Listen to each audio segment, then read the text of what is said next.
हम रैबिट की स्किन और इंटेगुमेंट के बारे में पढ़ेंगे।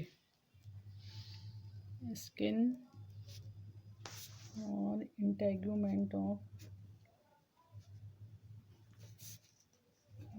रैबिट।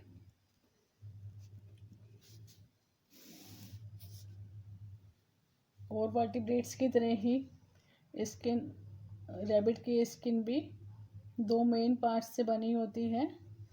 पहला आउटर एपिडर्मिस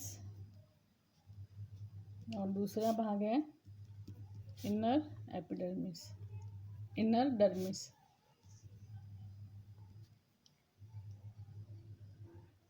स्किन के नीचे लिम्फ स्पेसेस नहीं पाए जाते हैं और ये मसल्स के साथ में कनेक्टेड होती है। इसके लिए इसमें स्पेशलाइज्ड कनेक्टिव टिश्यू पाए जाते हैं जिन्हें आरियोलर कनेक्टिव टिश्यू कहा जाता है।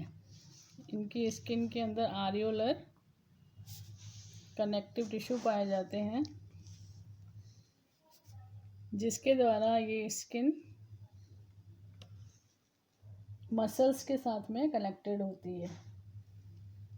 और पहले हम पढ़ेंगे एपिडर्मिस के बारे में।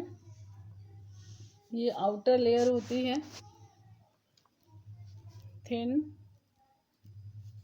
स्ट्रेटिफाइड एपिथेलियम की लेयर्स पाई जाती हैं। इसमें एपिथेलियम की बनी होती है और ये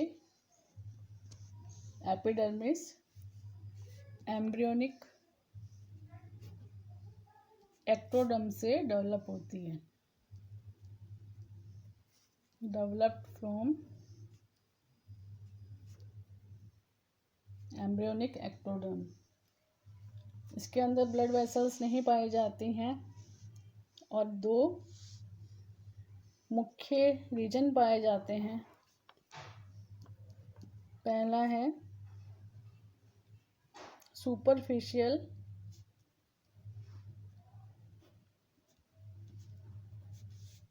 कॉर्निफाइड लेयर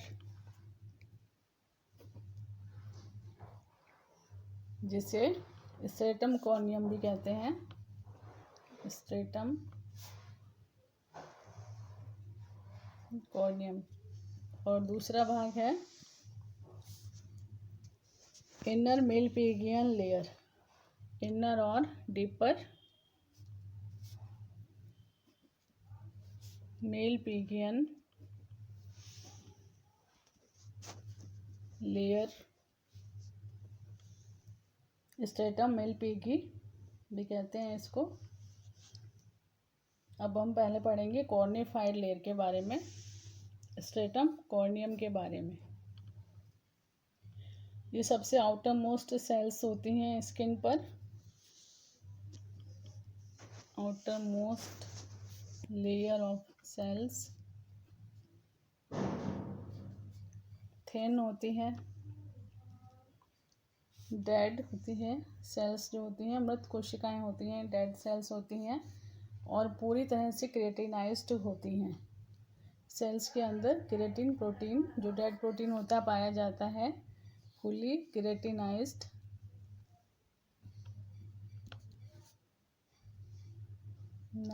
सेल्स होती हैं और एक ये हॉर्नी और कॉर्निफाइड लेयर बनाती हैं जिसे स्ट्रेटम कॉर्नियम कहते हैं। ये जो सोल्स होती हैं पैरों के तलवे और जो हथेली पाम्स में स्पेशली थिक होती है। स्ट्रेटम कॉर्नियम थिक होता है सोल्स में और पाम्स में। और ये बॉडी से जो स्किन है, इसकी जो कॉर्निफाइड लेयर है, ये उतरती रहती है, वर्न अवे होती रहती है। और इसका सबसे अच्छा एग्जाम्पल है डैंड्रफ।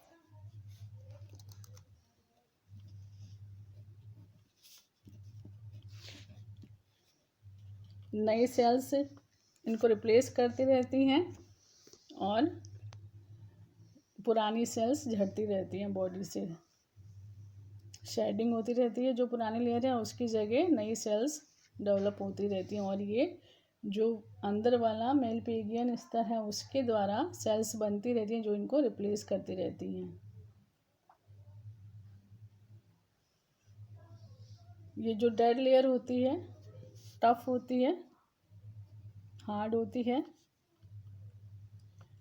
और मैकेनिकल इंजरीज से बचाती है, प्रोटेक्शन करती है। मैकेनिकल इंजरीज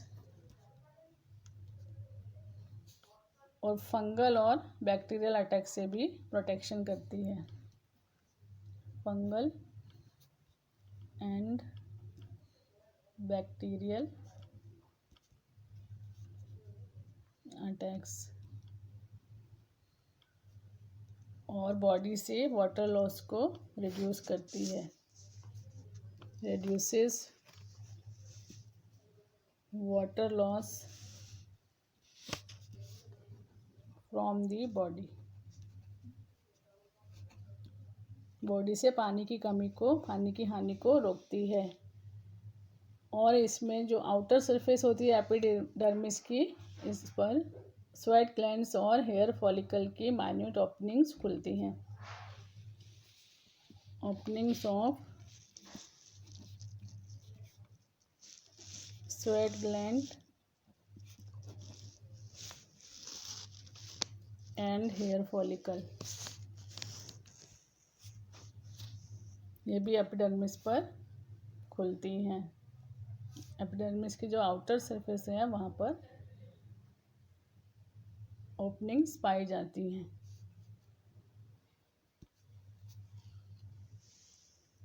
अगला बार